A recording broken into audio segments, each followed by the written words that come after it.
안녕하세요. 그나무 타임입니다.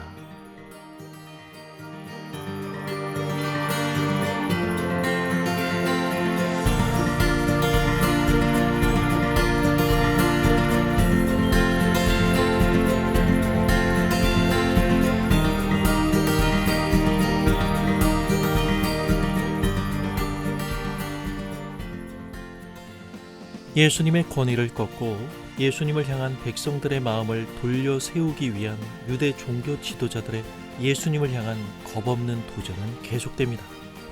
이번에는 어떤 사두개인들이 나서서 예수님을 시험합니다.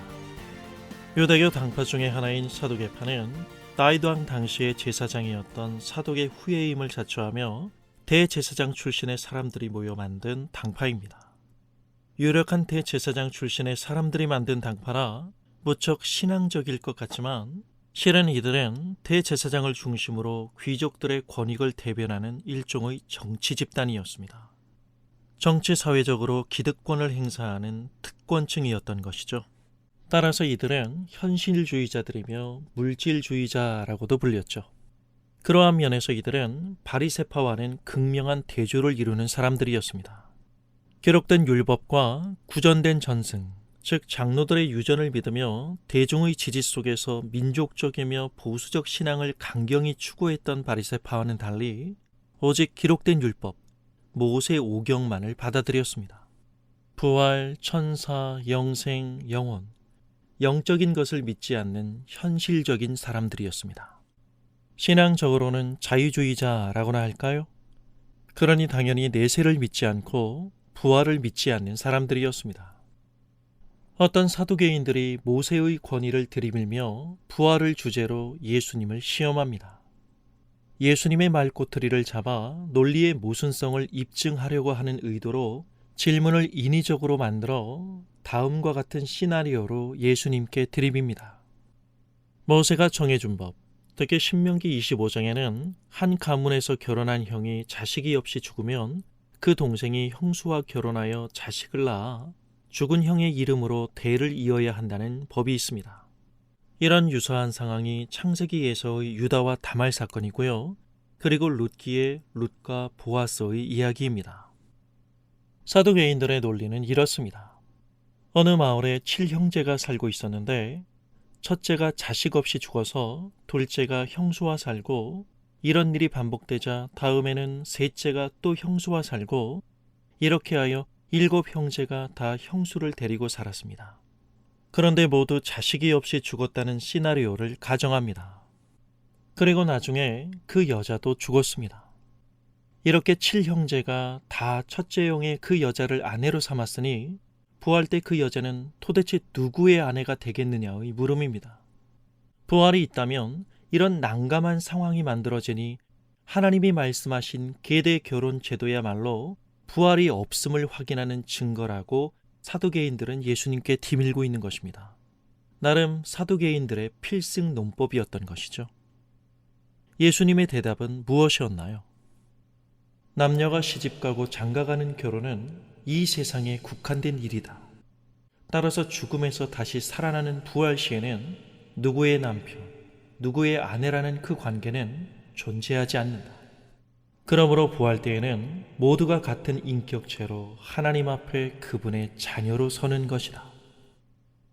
고대 이스라엘의 계대 결혼 제도는 우선 남편을 잃은 과부를 그 형제의 가족이 경제적으로 책임져주는 의무임과 동시에 남편을 잃은 여인이 다른 지파로 시집을 감으로 발생하는 남편의 유산, 즉 기업이죠.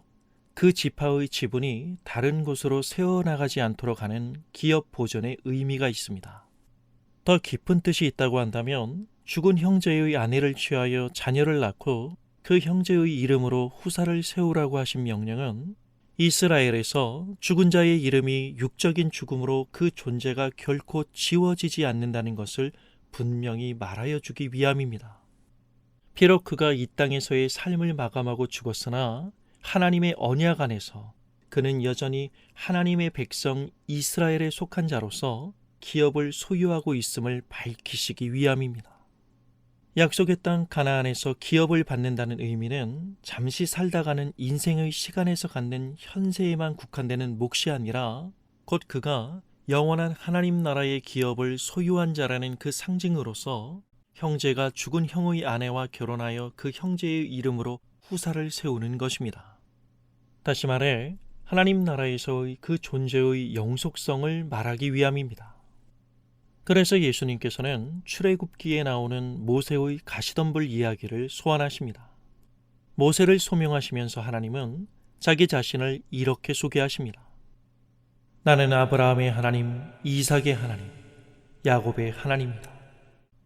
모세 당시에도 그렇고 예수님이 말씀하시는 그 시간을 기준으로 하면 아브라함과 이삭과 야곱은 죽은 지 참으로 오래된 인물들입니다. 그러나 하나님은 뭐라고 말씀하시나요? 나는 아브라함의 하나님, 이삭의 하나님, 야곱의 하나님이다. 이 말씀은 하나님은 죽은 자의 하나님이 아니라 살아있는 자의 하나님이시라는 뜻임을 말씀하고 있는 것입니다. 그러기에 하나님 앞에 있는 사람들은 모두 살아있는 것임을 예수님께서는 말씀하신 것입니다. 사도교인들은 모세가 정해준 법으로 부활을 부인했지만 모세는 죽은 자들이 다시 살아난다는 것을 분명히 보여준 것입니다. 예수님의 답변 앞에 더 이상 더 묻는 사람이 없습니다.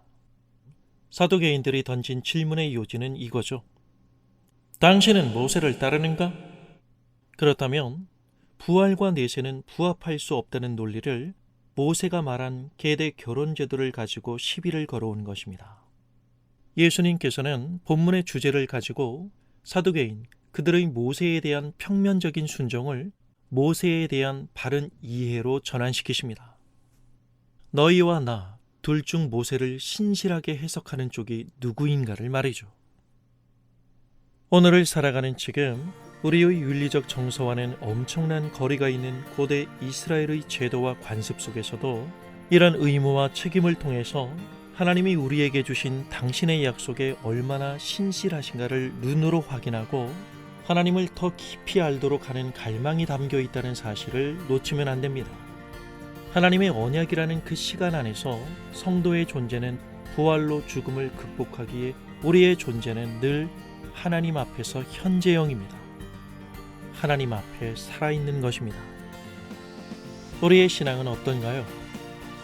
헌신을 포장하는 물리적, 물질적인 과시적 소비로서의 믿음을 강조하는 정성시합 속에서 우리의 영혼을 결정하는 하나님의 그 말씀의 참된 의미는 뭉텅 빠져버린 채 문자적 의미만을 붙들고 우리의 허한 종교성을 달래며 살아가고 있는 건 아닌가요? 그럼 진짜 믿고 순종해야 할 곳에서 순종이 사라지게 됩니다. 왜냐고요? 우리의 사고에 편견이 생겨나고 그로 인해 단정만이 있을 뿐이기 때문입니다. 성경에 대한 그릇된 접근에서 잘못된 사고가 기초되고 이는 결국 하나님의 목소리에서 멀어지게 만드는 요인이 됩니다. 하나님의 마음을 깊이 헤아려 볼 때 우리는 성경 본문에 위치하는 관계없이 그 속에서 항상 지금 여기서의 나를 지키시고 보존하시는 아빠가 되시는 하나님을 만날 수 있습니다. 그렇다면 하나님의 은혜는 아무 때나 입만 열면 나오는 값싼 단어가 아니라 오늘 여기서의 우리의 실존을 흔들어 깨우는 깊고 깊은 단어일 수밖에 없습니다. 이 은혜라는 말은 지금 여기서의 나를 사랑하시는 우리 주 예수 그리스도의 아버지 하나님이 어떤 분이신가를 바로 볼 수 있도록 하기 때문입니다. 감사합니다.